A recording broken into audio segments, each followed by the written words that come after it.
Assalamualaikum, dear students. As you know, our topic is that comparative income statement. आज हम इसका दूसरा question करने जा रहे हैं, कंपैरेटिव इनकम स्टेटमेंट। दूसरा क्वेश्चन है पेज नंबर 5.41। तो आप निकाल सकते हैं अपने प्रैक्टिकल क्वेश्चन हम निकाल करने जा रहे हैं। पहले तो हमने एक किया, आज हम question number 2। From the following information preparing the income statement. Income statement यह है 2009 और 2010, 2009 एंड 2010। इसको कंपैरेटिव स्टेटमेंट, इनकम स्टेटमेंट बनाना है। सेल्स है 2009 में 8 लाख और 2010 में 10 lakh. Cost of goods sold है 4 लाख 2009 में और 6 लाख 2010 में। इनडायरेक्ट एक्सपेंसेस है 1,50,000 2009 और 2010 में 2 लाख। प्रोविजन ऑफ टैक्स ये है 1 लाख 2009 में और 1,30,000 ये है 2010 में। तो हमें बनाना है income income statement from the following 2009 and 2010। तो हम इसको बनाने के लिए हम क्या अपनी किताब की तरफ जा सकते हो, वहाँ देख सकते हो। तो कंपैरेटिव हम बनाएंगे इसका comparative income statement. Comparative income statement, comparative income statement, correct, for the year,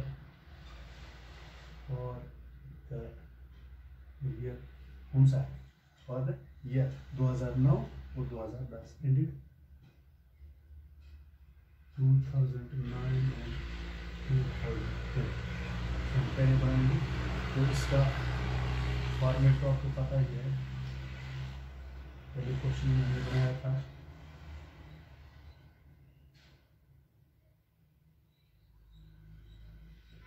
पहला तो आपको पता ही है, पर्टिकुलर्स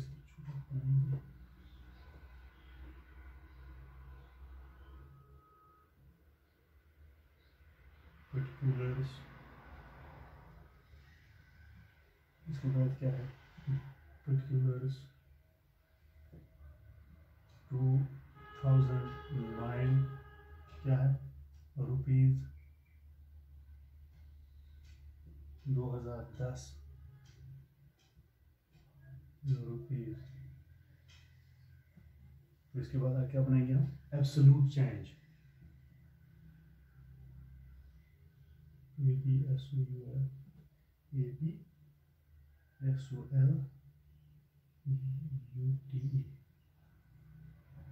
एब्सोल्यूट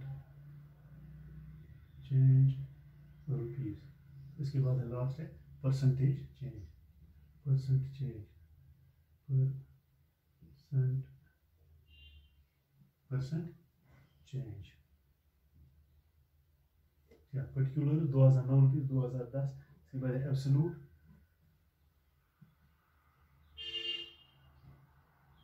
एब्सोल्यूट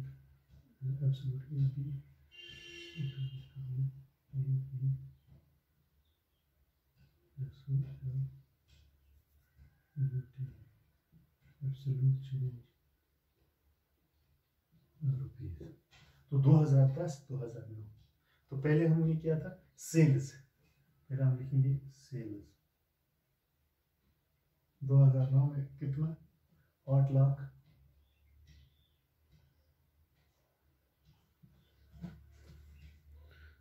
8 लाख और 2010 में 10 lakh.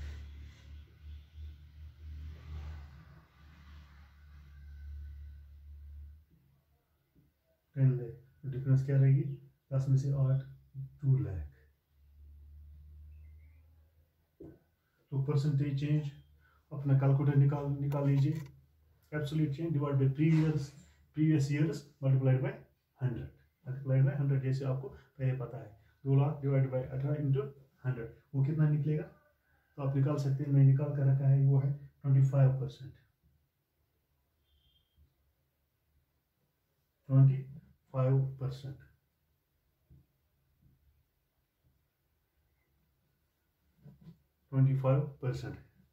Absolute change divided by previous year's amount multiplied by 100, तो ये निकलेगा 25%। परसेंट। तो इसके बाद है ये हमारा क्या बन गया, gross profit. Gross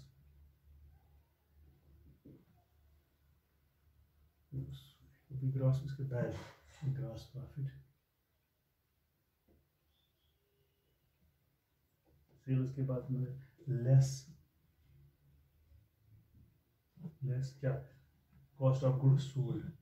cost of goods sold वो कितना है, 4 लाख। 2010 में कितना है, 6 लाख। वहाँ क्या रह गया, 2 लाख यहाँ में। तो इसको आप निकाल सकते हैं एब्सोल्यूट चेंज, ये परसेंटेज चेंज वो क्या रहेगा, 50%। 50%। तो आप यही क्या लिखेंगे, लेस, हमें क्या रहेगा, ये हमारे पास बन गया ग्रॉस प्रॉफिट। नेट प्रॉफिट हमें नहीं बन गया, ये हमारा बन गया ग्रॉस प्रॉफिट। और में से 4 तो 4, 10 में से 4 6, 10 में से 6 तो 4,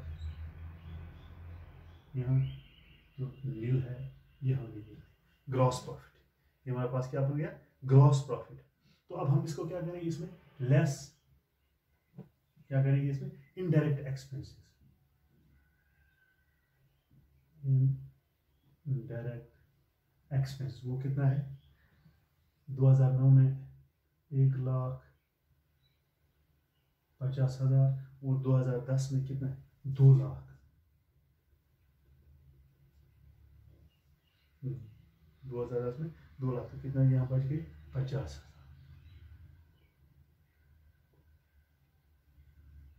50,000। तो आप इसका निकाल सकते हैं एब्सोल्यूट चेंज वो कितना है, 33%।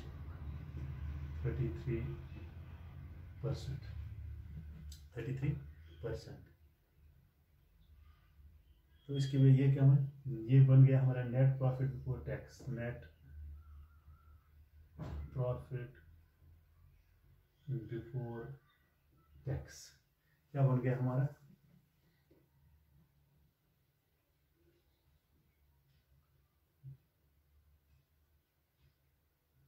2,50,000। ये बन गया 2 लाख। और यहाँ कितना रह गया, ये आगे -50,000।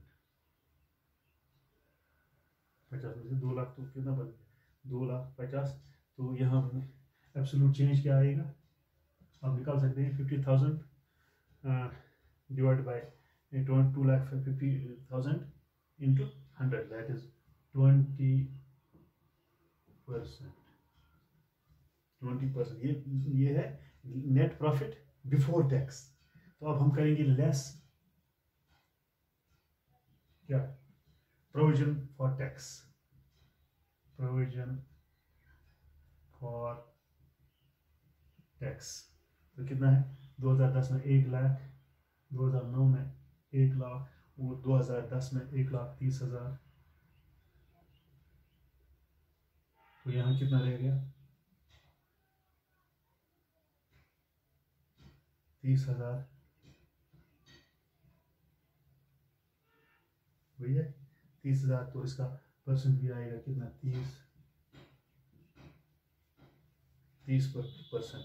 तो ये हमारा क्या निकला है, provision less provision for tax. इसके बाद हमारे लिखा नेट प्रॉफिट। हमारे पास क्या है, अब हम लिख सकते हैं इसमें नेट प्रॉफिट आफ्टर टैक्स। तो आप निकाल सकते हैं इसमें कितना रह गया, यहाँ 1.5 लाख।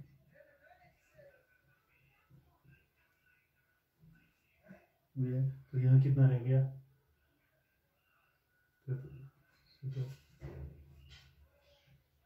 70,000।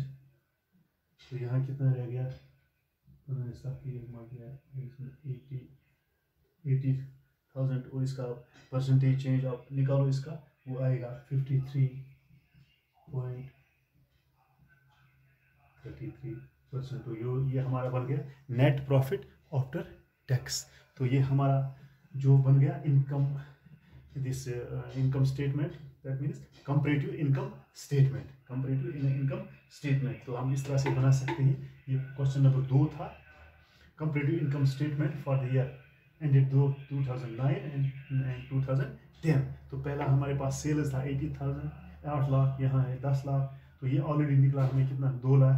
तो परसेंटेज इसको 25% आया। Less cost of the goods sold, वो हमने कितने किया है, तो वो जो हमने किया इसमें, तो वहाँ निकला हमें ग्रॉस प्रॉफिट 4 लाख, यहाँ भी 4 लाख, तो यहाँ तो मिल आएगा। तो इसके पहले हम इसको कर सकते हैं, जो इनडायरेक्ट टैक्स है वो लेस हो जाएगा। वो 2009 में 1,50,000, 2010 में 2 लाख, वो तो ये 50,000। तो यहाँ एब्सोल्यूट ये जो परसेंटेज है वो है 33.3%। तो ये निकला हमें नेट प्रॉफिट बिफोर टैक्स। अभी हमें टैक्स निकला, लेकिन ये बिफोर टैक्स है। इसके बाद हम इसको टैक्स भी काटेंगे। तो ये निकला हमें 25,000, 2 लाख, तो ये 50,000, और ये 20% हमें आएगा। तो क्योंकि ये ज़्यादा है इसलिए हम ये कम आ गया। तो हम इसको करेंगे लेस प्रोविजन फॉर टैक्स। जो प्रोविजन फॉर टैक्स है वो इसमें लेस करेंगे।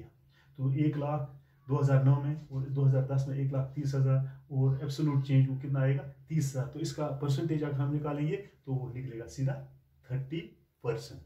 तो ये हमारा क्या निकला, net profit after tax, net profit after tax. तो वो क्या हमारे पास निकला, 1.5 लाख, और ये 2 लाख, 1,30,000, ये 1,30,000। तो यहाँ निकलेगा 70,000, तो यहाँ निकलेगा 80,000। तो ये ऐड हो जाएगा 80,000। तो यहाँ पर अगर हम एब्सोल्यूट चेंज निकालेंगे वो 53.33%। तो ये हमारा क्वेश्चन था आज का, जो कंपैरेटिव इनकम से। इससे पहले भी मैंने एक सवाल इसका आपको दिखाया था, आज मैंने दूसरा सवाल किया। तो तीसरा सवाल भी आप इसका कर सकते हैं, वो भी बिल्कुल ही इसी तरह है।